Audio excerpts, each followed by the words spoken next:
मोनसे गिदिर खौरां फिन आसाम अरुणाचल प्रदेशनि गेजेराव दाङाबाजि जाथाय सोमजिदों। 200निबो बांसिन अरुणाचलनि सुबुंफोरा आसामनि हायाव हाबनानै आसामनि हाखौ गावसोरनि खालामनानै लानो नाजादों। 100निबो बांसिन बेसेन गोनां दंफांफोरजों लोगोसे आबाद फोथारनि आबादफोरखौ दानफायनानै खहा खालामदों 200निबो बांसिन दुथांफोरा लोगो नांनानै। नंगौ, थांनाय सानाव अरुणाचल सीमानि जनाइसम जिल्ला सिगाव पन्चायतनि सिराकुवा गामि आसामनि हायाव अरुणाचल प्रदेशनि 200निबो बांसिन दुथांफोरा लोगो नांनानै आखाइ हाथियार आरो गोबाव सिखा दंफां हाफायग्रा मेसिन लानानै 100निबो बांसिन बेसेन गोनां दंफां दानफायनायनि अनगायैबो 30 बिघा हायाव आबाद मावनाय सिबिं बिफांफोरखौ हाग्रा हास'ग्रा मेसिनजों हाफायनानै खहा खालामलाङो।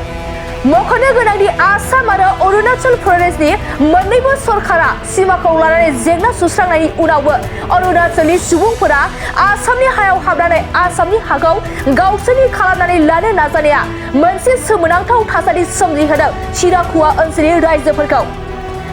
बेनि सायाव आसाम आरो अरुणाचल प्रदेशनि सरकारा मा राहा लागोन बियो रायजोफोरनि गेजेराव सोंथि सिखांदों। आसलते ইয়াত প্ৰায় আমি 2007 চনৰ পৰাই আমি এইখন মাটি দখল কৰি লোৱা হয় আৰু সেই মাটিৰ ওপৰত প্ৰায় তেতিয়াৰ পৰাই আমি পটল খেতি কৰোঁ, তিল চিল তেনেকৈ আমি কৰিয়েই থাকোঁ আৰু সেইমতে প্ৰশাসনৰ ফালৰ পৰা বা অসম চৰকাৰে আমাৰ এই মাটিডোখৰ ছাৰ্ভে কৰাও হ'ল আৰু ছাৰ্ভে সীমা ইয়াৰ পৰা প্ৰায় 200 মিটাৰ আঁতৰত আছে আৰু এই মাটিৰ ওপৰত কি বুদ্ধি কৰিছে আমি নাজানো যে অৰুণাচলৰ দুৰ্বৃত্তই হয়নে নে কোনোবা চামাক কিবা পায়াং আছিলে পাতেন পাৰণ নামৰ পায়াং নামৰ ব্যক্তিগৰাকী প্ৰায় সেই মাটিৰ ওপৰত চকু দিয়ে আৰু আমি জানিব পাৰিছোঁ যে প্ৰায় এখন গাঁৱৰ মানুহেই নহয় প্ৰায় 200জন মানুহ কালি ইয়াত আহিছিল আৰু সেই মানুহবিলাকৰ ওপৰত আমি প্ৰায় ৰায়ঙৰ পৰা আমি 2জনক চিৰিবলৈ পাইছোঁ। ঘটনাটো হ'ল আমাৰ ইয়াত গোটেই তিল খেতি আদায় কৰিলে কাটি চোকা অস্ত্ৰৰে আৰু ইয়াত গছ গছনি গোটেই আপোনালোকে নিজেই দেখিছে যে গোটেই গছ গছনি তৈৰং কৰি পেলালে। জনাইছোঁ প্ৰশাসনো আহিছিলে, আমাৰ চি অ' ছাৰ আহিছিলে। চি অ' ছাৰে চাই গৈছেগৈ যে দৰখাস্ত দিবলৈ কৈছে, কেছ দিবলৈ কৈছে। বন্দুক আৰু চোকা অস্ত্ৰ আৰু চেঞ্চু লৈ আহিছে গছখিনি কাটিবৰ কাৰণে। ইয়াত এতিয়ালৈকে হিচাপে কৰা নাই, প্ৰায় 70-80 জোপামান গছ কাটিছে। খেতি 30 বিঘা তিল খেতি আছিল,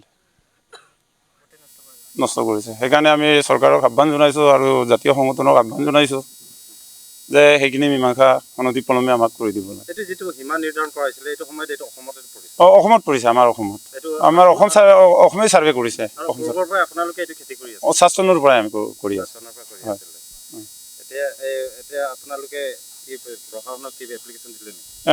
আজিতো দেওবাৰে হ'ল, কালিও হৈছেহে। আজি যাম আমাৰ থানালৈকে আৰু কাইলৈ সোমবাৰ হ'ব, সোমবাৰে আমি ক'ত কেনেকৈ দৰখাস্ত দিব লাগে সেইখিনি দিম। खुलुमबाय। दावहारु अट' एजेन्सियाव नोंथांमोनखौ बरायबाय। बाजाजनि बाइक लानो गोसो गुदुं सुबुंफोरनि थाखाय गोजोनथाव खौरां।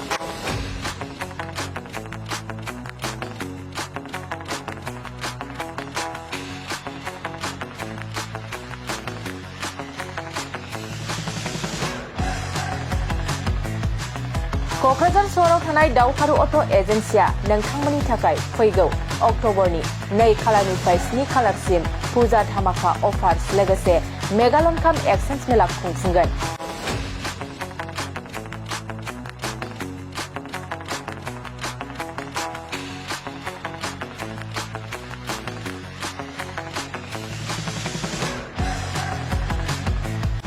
बे दावहारु अट' एजेन्सि श'रुमा बायगिरि बिथांमोननो लवेस्ट डाउन पेमेन्ट होनाय जागोन।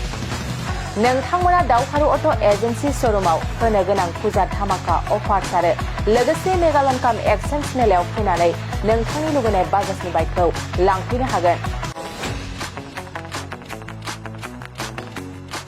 बाजाजनि बाइक सालायनो मोजां मोनग्रा रायजो राजाफोरनो दावहारु अट' एजेन्सि श'रुमा गोबां मोजां अफारफोरबो लाबोदों। बेफोरनो जाबाय जेरै गंनै helmet free, 2 litre petrol free easier gift आरो गासैबो मडेलनि बाइकखौ एक्सचेन्जनिबो खाबुआ थागोन।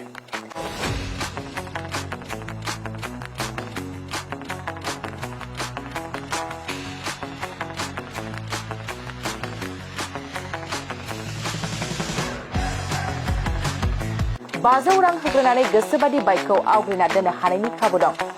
गोनांथार मिथिबावनाय बायगिरि बिथांमोना स्मार्ट वाच, इयारफन, बेग आरो ब्लेंकेट बेफोर मोनब्रै प्राइसफोरखौ जायखिजाया मोनसे बासिना लानो हानायनिबो अफार्स थागोन।